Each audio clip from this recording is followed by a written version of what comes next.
Saludos amigas y amigos. Domingo sin estrés.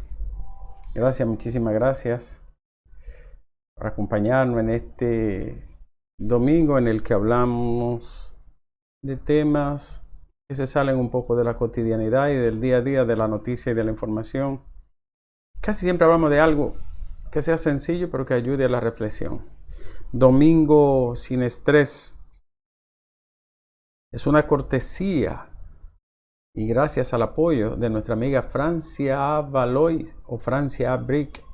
Ella es mortgage banker, es una asesora en toda la materia hipotecaria para la gente de Connecticut, Nueva York, New Jersey y Miami. Pueden comunicarse con nuestra amiga Francia Valois al 718-344-0819, 718-344-0819. Recuerde que para una buena asesoría, tomar decisiones correctas, llame a Francia Brick, Francia Valois. Miren, señores, el tema que vamos a tocar hoy es el humor y la risa. El humor y la risa. El humor, la palabra humor viene del latín humororis,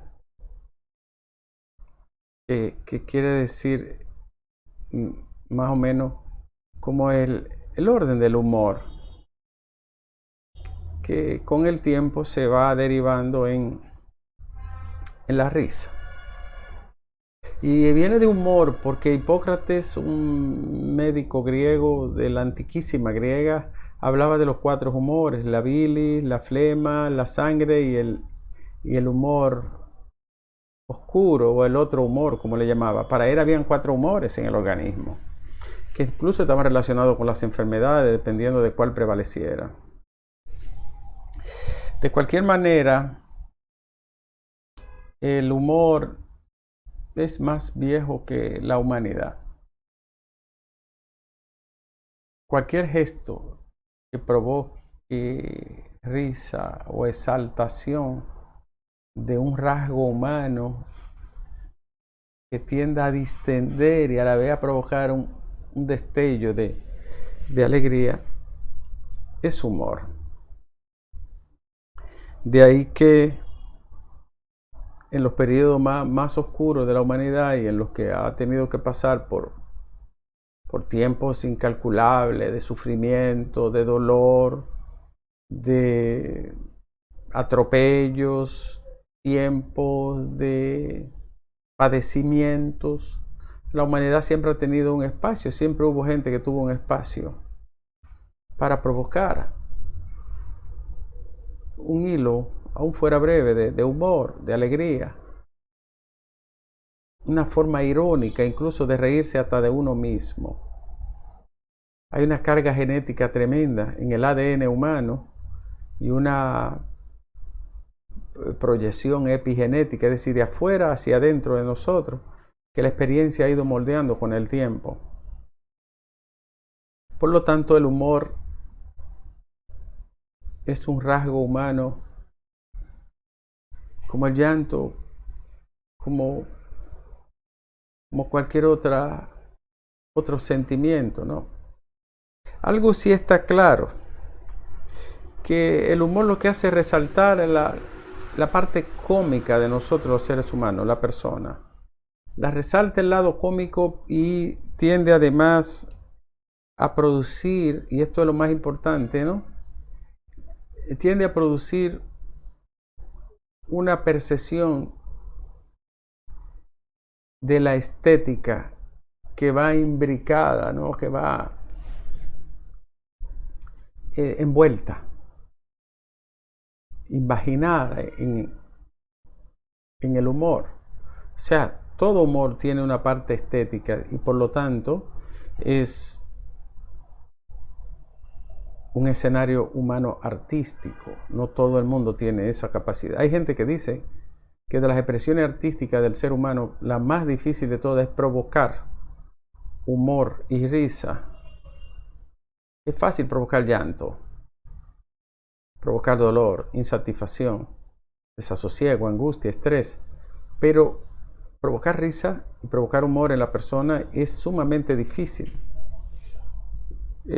Como diría un antiguo pensador que decía, morirse es fácil, lo difícil es hacer comedia. Fíjense qué complicado, ¿no? Por ende, cuando hablamos de sentido del humor, es para gente muy especial, no son seres especiales como los artistas, como los pintores, como las personas que tienen unos dones muy especiales, que no son tan repetidos ni tan comunes. Por eso ese círculo es tan estrecho de personas que son graciosas, sin importar qué hagan ni qué condición tengan. Thomas Hobbes, uno de los hombres del contrato social y del racionalismo filosófico y político, el autor de El Leviatán, y la frase el hombre es un lobo para el hombre y muchas otras cosas. Thomas Hobbes decía que el humor era producto del orgullo humano, que solo el orgullo podía provocar una condición que él le daba un toque de superior. Y así muchos, para Nietzsche, por ejemplo, Friedrich Nietzsche, que fue, como ustedes saben, un pensador desafiante, iconoclasta, un tipo extremadamente, no solo profundo, ¿no? Sino además engorroso, ¿no? Difícil. Nietzsche decía que el hombre estaba obligado, oigan bien, por las circunstancias dolorosas de su existencia, a inventar la risa. Para Nietzsche, el hombre se vio obligado, compelido a inventar la risa por lo torturante de la existencia humana. Era un páramo de tanto dolor y de tanta desolación que el cerebro se vio en la obligación de equilibrar ese estado, ¿no? de dolencia, ¿no? Espiritual y material, y entonces se inventó el humor y tuvo que abocarse a inventar la risa.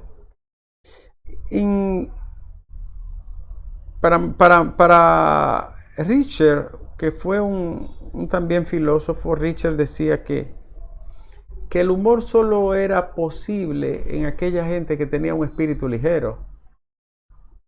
Eso que llamamos almas ligeras o sencillas, porque un tipo pesado, ogro, es muy difícil que pueda provocar humor o alegría en alguien. Y así muchos han teorizado, hoy con el tema de las neurociencias ya se conoce bien, ¿no?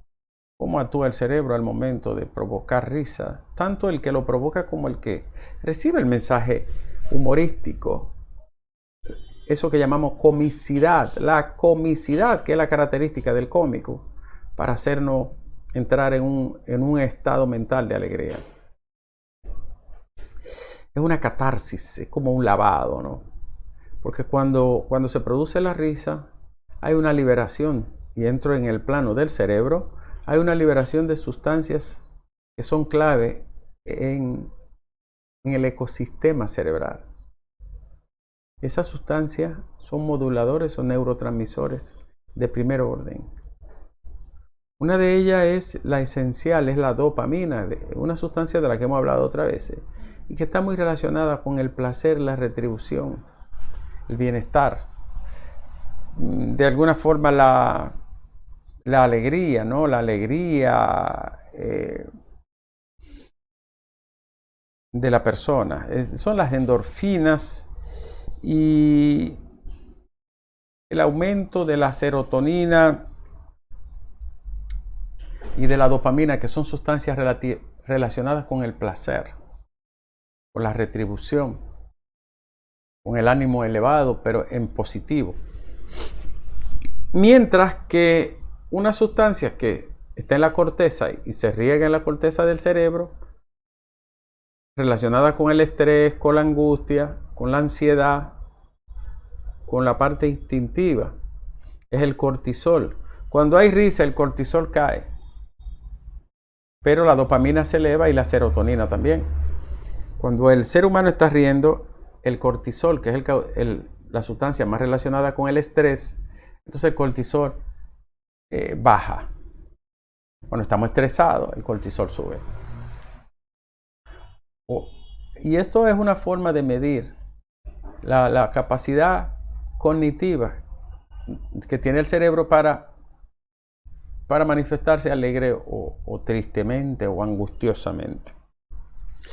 El córtex es esa parte, ¿no?, de la corteza que es como una capa que cubre todas esas circunvoluciones que ustedes ven que parecen como abollaturas, abollados, que es donde están los núcleos del cerebro. Entonces se baña de esa sustancia y dependiendo cuál prevalezca, entonces los núcleos van a responder con alegría, con pena, con tristeza, con angustia o con risa, con algarabía, como decía un neurólogo español, una algarabía arborescente de las neuronas, ¿no? Se elevan. En fin, la risa se ha podido comprobar que también, no de las mismas condiciones y características fisiológicas que en el humano, pero se puede registrar en los animales cierto dejo de un estado de relajación que culmina en una especie de risa animal, entre comillas. Esto significa que el animal puede sentirse también estresado, angustiado. Ustedes han visto la vaca, los perros estresados, por ejemplo, cuando hay mucho sonido, cuando hay disparos, cuando hay fuegos artificiales o artificios. Ustedes han visto que los perros se estresan, incluso se ponen temblorosos, se esconden, porque tienen una percepción muy elevada en su acústica y entonces los sonidos le penetran profundamente, le afectan, ¿no?, su sistema nervioso. Pero asimismo también se ha comprobado que el perro, cuando llega a su dueño, cuando lo acaricia, para citar un caso del perro, puede ser cualquier animal domesticado, el perro, hasta los pollitos se sienten bien cuando son acariciados. Por eso la empatía es tan importante, ¿no?, de tener al otro en el lugar y el lado humano de uno, que es más o menos la empatía. El hecho es que los animales también tienen una modalidad, entre comillas, de risa animal, que según los etólogos son los que tratan la conducta animal, etólogos, la etología, se manifiesta de alguna manera algo similar a la forma como se expresa en el ser humano. Esto lo digo en un tono, ¿verdad?, de opinión científica y neurocientífica, a propósito de los estudios cada vez más profundos y más detallados del cerebro y de las nuevas investigaciones que se están haciendo con aparatos y sustancias que se estudian cada vez más en el comportamiento humano. Algo sí quiero señalar: la risa es un factor relajante. Fíjense que cuando nosotros estamos estresados o nos sorprende algo de forma inesperada y que sea negativo, una mala noticia, un asalto, por ejemplo, inesperado, un golpe inesperado, todo esto, el corazón se acelera y se produce como una tensión en uno y una vasoconstricción que al final libera sustancias como la que señalé, cortisol, adrenalina. Pero cuando nosotros estamos viendo algo que nos agrada, una persona que dice algo que sea gracioso, que desate en nosotros la comicidad, el lado humorístico de la vida, en cualquier sentido, entonces uno se siente relajado. Y así se relaja el corazón, los vasos y otros órganos. Entonces la sangre, cuando uno se relaja, la sangre tiende a perfundir y a penetrar con mucha mayor, vamos a decir, características reológicas de la sangre, de penetrar y humedecer más esos lugares, esos puntos donde se necesitan los elementos que transporta la sangre, además del oxígeno que lleva la hemoglobina. En resumida cuenta, esto significa que la relajación nos da un estado de bienestar. El estrés y, el constreñimiento, ¿no?, nos produce un estado de vasoconstricción y de alteración negativa. Cabe también señalar en esta brevísima conversación sobre el humor y la risa, que todo aquello que provoca humor y risa es como extensivo a la vida. Es como si tuviéramos un espacio más de tiempo. Pero todo aquello que nos degrada, nos afecta, nos amarga la vida, es como si le restáramos tiempo y circunstancia a la existencia. Y esa es la importancia que tiene esto. La risa es corta, la alegría es corta. El propio Nietzsche, que era un tipo entreverado, ¿no?, inextricable muchas veces, confuso, profundamente enredado, Nietzsche decía que el estado de bienestar superior era la felicidad. Pero la felicidad era una condición tan elevada que el ser humano casi no la podría alcanzar, y si la alcanzara no era meritorio de ella, porque es una condición tan elevada, tan alta, que para él, el descendiente de un chimpancé, no se lo merecía. Una visión pesimista, ¿no?, y muy cruda de la vida humana, que yo no comparto, pero que retrata, ¿no?, la visión de un sujeto que expone lo precaria que es la felicidad y la alegría. Por eso el humor y la risa tienen tanto valor cuando poseen, son verdaderas joyas. ¿Cómo nos reímos?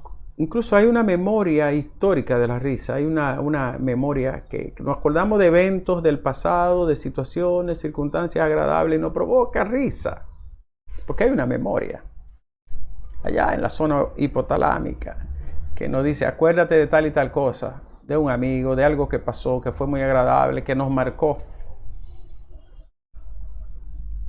Hay que practicar la risa. La risa es un remedio, como decían en la revista aquella, Riddle Digest. La risa es un remedio infalible. Es económico, quita el truño, desamarra el rostro amargado, alegra el alma, aligera el espíritu y estimula a la relajación. Hay que estimular y promover la risa. Ya le expliqué el aspecto neurológico, algo del aspecto histórico, pero al final lo importante es, señor, aún en medio de la calamidad, del dolor, puede haber espacio para la risa. Y como decía un proverbio latín, finalmente, encontrado hace mucho tiempo, no creo que se atribuya a Ovidio o a Horacio, no recuerdo a cuál de estos grandes poetas latinos: Ridenten dicere vero qui vetat. Eso es latín, y traducido es: las cosas también se pueden decir sonriendo, con risa, y no pierden seriedad. Señores, gracias por acompañarnos en este domingo sin estrés. Nuestro agradecimiento a Francia Valois, Mortgage Banker, asesora en hipotecas, negocios hipotecarios. Llámela al 718-344-0819 en Estados Unidos, Nueva York, New Jersey, Connecticut y Miami. Gracias por acompañarnos. Un abrazo para todos. Cuídense mucho y nos vemos el lunes, Dios mediante, en el Café con Nieves.